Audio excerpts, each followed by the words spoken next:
Good afternoon and welcome back to Off the Boulevard. I'm Elsie. And I'm Jake. And we have a great show for you guys today. We'll be hearing from news with Jake and Nick. Something else pretty cool. Olivia is not with us today for weather, but we got our boy Armand coming in clutch doing the weather. I don't think he's ever done it before in his life, but he's going to give us a show, so that's going to be pretty cool. We're going to see how it goes. And then, of course, sports with Jake and Sean. Yeah, so stay tuned. We got a great show for you, and we'll see you later.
Good morning, I'm Jake.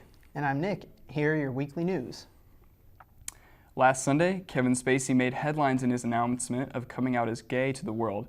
What shocked people wasn't that Spacey was gay, but rather how it was announced and why. Spacey's big announcement came in an apology letter to actor Anthony Rapp, who on Saturday accused Spacey of sexually assaulting him at the age of 14. In the letter, Spacey writes, "I owe Rapp the sincerest apology for what would have been a deeply inappropriate drunken behavior," then later stating that the news of this behavior was encouraged him to address things in his own life. Spacey claims he has started to live as a gay man from now on. Many have viewed Spacey's coming out as an attempt to cover up these sexual assault allegations or try to muffle them with even bigger news. As a result, the outroar he has received has been tremendous. It is still unknown as to what will happen to Spacey regarding legal repercussion, but recent news show that Netflix has officially canceled and removed House of Cards from its network. With Spacey being one of its main characters, the producers of the show have announced they will be ending the show after its upcoming 6th season. On Tuesday this week, a man driving a rental truck plowed into a group of pedestrians on a bike path near the World Trade Center, killing 8 people total. The suspect in custody, identified as 29-year-old Sayfo Saipov of Tampa, Florida. Witnesses at the scene reported Saipov to have screamed, in quotes, "Allah Akbar," after the crash, which is why authorities are looking at terrorism as a possible motive for this terrible attack. Law enforcement later released a statement claiming Saipov left a note after carrying out the attack, claiming his behavior on behalf of ISIS and its members. On a lighter note, postseason homers this year meant more money for hurricane recovery thanks to T-Mobile. The cell phone company pledged $20,000 for every postseason home run hit, and the pros delivered. The record was set for the postseason home runs with 104 total in the postseason and 25 in the final series. T-Mobile also promised $2 for every tweet or retweet of the hashtag #Hour4Hour during the postseason, bringing the company's total donation to over $2.5 million. According to T-Mobile, Puerto Rico, Texas, and Florida are home to some of the biggest baseball fans in the world, and they need our help, so we're stepping up, end quote. This past Tuesday, a former nurse who is believed to be responsible for the deaths of up to 60 children was indicted on murder charge for the 5th time this year. Jones, who is serving concurrent 99 and 60-year sentences in the state prison for killing that she did in 1982, was scheduled to be freed in March under a mandatory release law in place at the time of her conviction. According to District Attorney Nico LaHood, Jones will now be sent to Bexar County Adult Detention Center and await trial on these new murder charges. The children who were lethally injected by Jones should have left the hospital healthy, happy, living long, productive lives, LaHood said. The attorney states that she intends to account for every baby and family who were affected by Jones's misconduct. Well, that's all we have for you for news this week. So coming up, we have Armand with the weather, so stay tuned. Have a nice day. You too.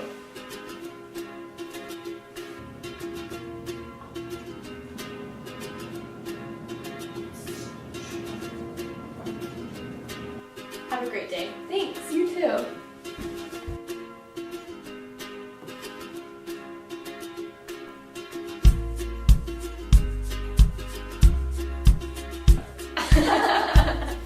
Make someone's day. Pay it forward.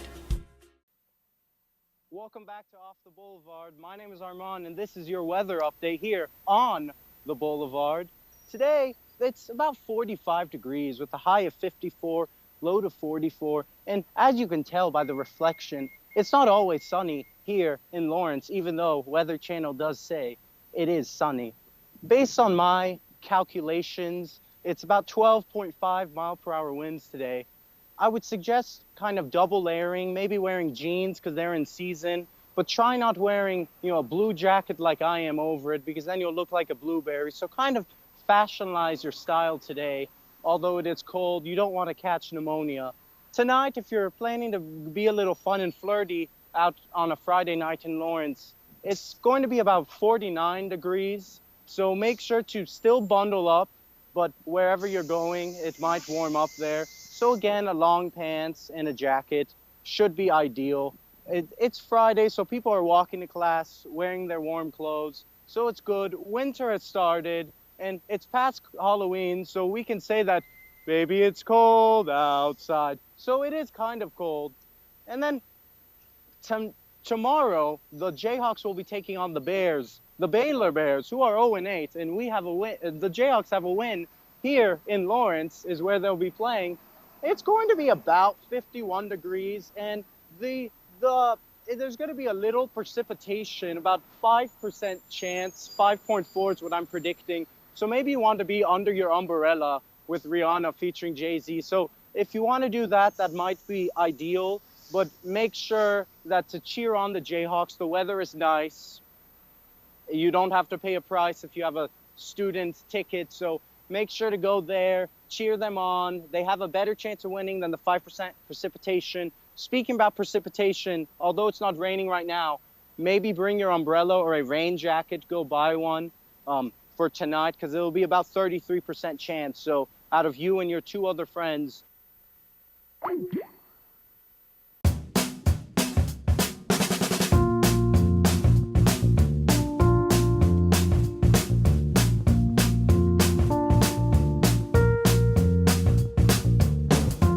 When you shop local in the heart of the city, you support the people that make our community thrive. The money you spend here stays here, in this place we call our home. Lawrence, Kansas, where there's good old-fashioned hometown pride. Eat local, drink local, shop local.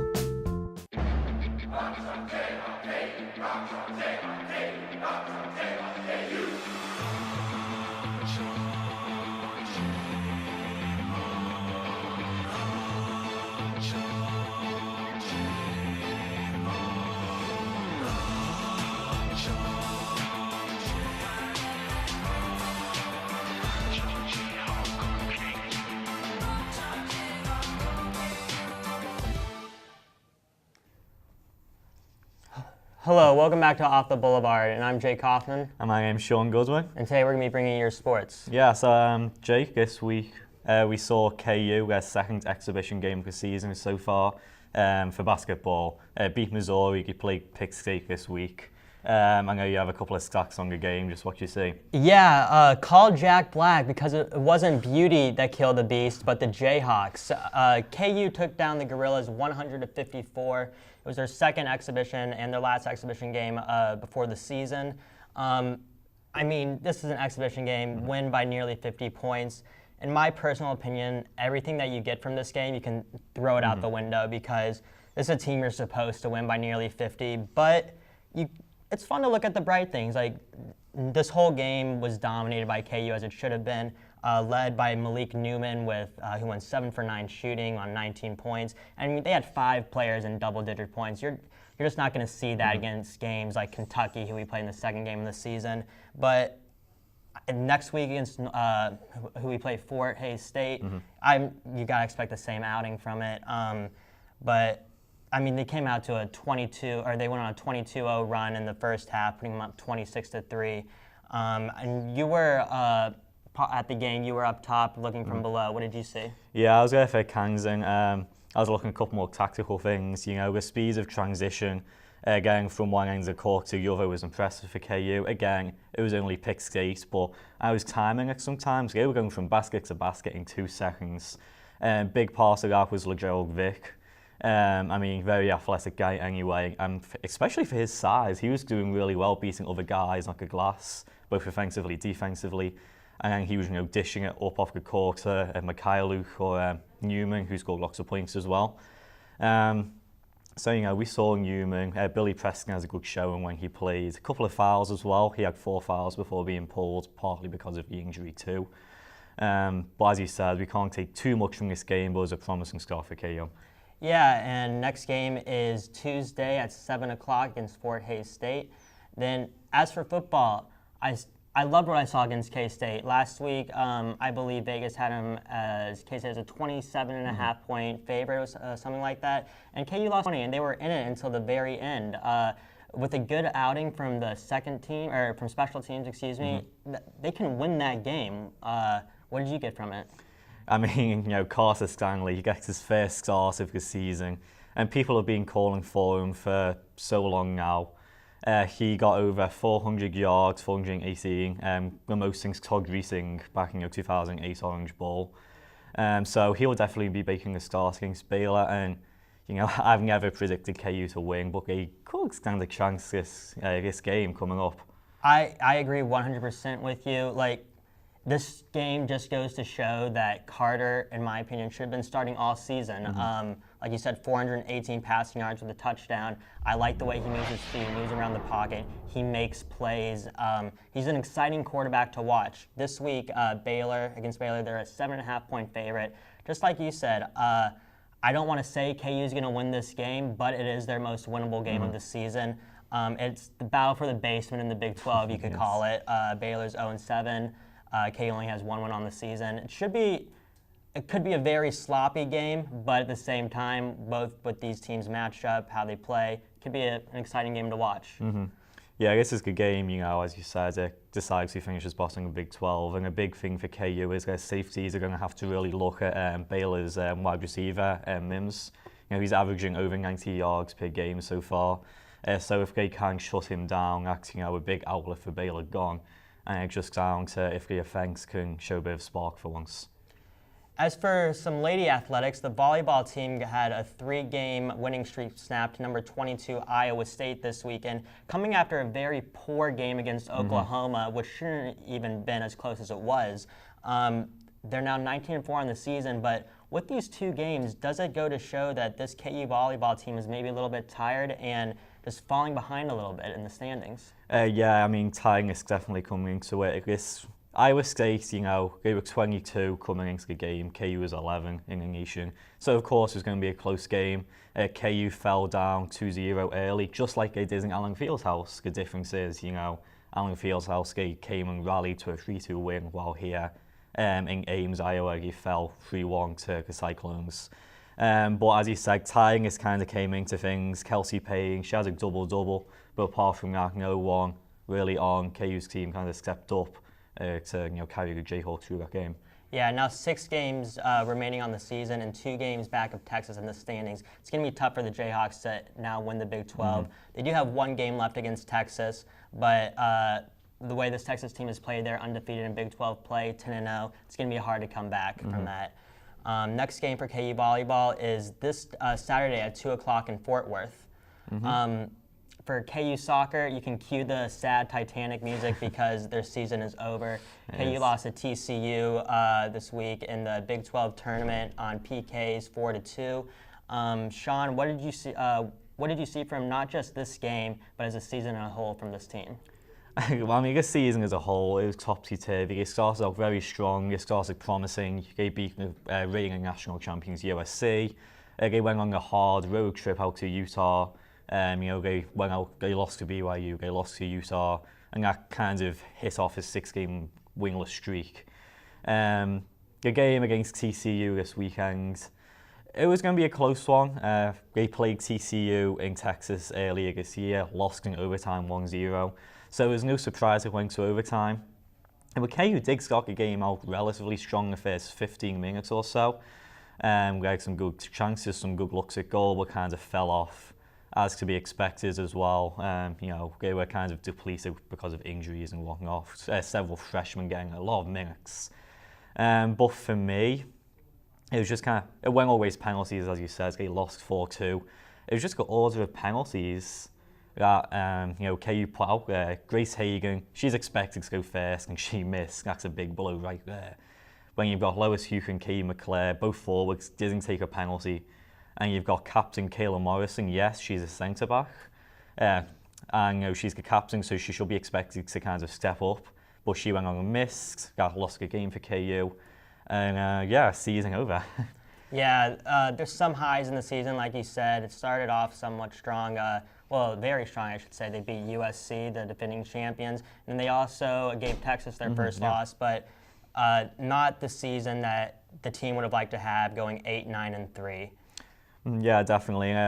Moving on, last week we tried to talk about the World Series, ran out of time. So we do have time to talk about it this week. The Houston Astros, their first championship, and I think it was their 64th season now. They finally won the World Series, went to Game 7 against the Dodgers. And I didn't get to see a whole lot of it just because I was covering other sports, but I know you followed it closely. Yes, this, with the exception of Game 7, where the Astros won 5-1, this has been one of the most exciting World Series that I've watched. For Game 7, it was over, you could say, by the second inning. But in the first inning, the Dodgers came out flat. Starts off with a leadoff double by Springer. Then what should have been a routine ground out for Cody Bellinger. He botches it, throwing air to first. Springer scores, and all of a sudden you got you have Belgram on second. And after that, they played small ball, which I love to see. Yes. Stole third, puts the bat in Altuve's hands, hits him home, up 2-0 just like that. And then George Springer, another Springer dinger, 4 straight home games with a home run.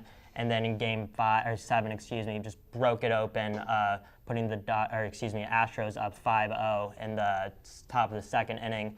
And this game, not just this game, this whole series, the way the Astros played, the way they stole bases, hit home runs, I'm not bothered one bit that this team is World Series champs. The way they've come back from 2015, where the Royals knocked them out in the ALDS, coming up in the next following year, falling short from the playoffs. It was great to see this team win the game. And that for Cody Bellinger, George Springer, MVP, very much deserved. It was just great to see this team perform and win this World Series.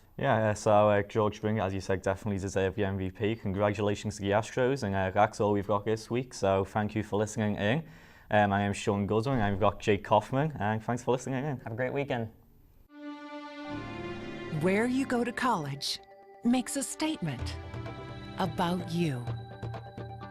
This place will become a part of you, your identity for life.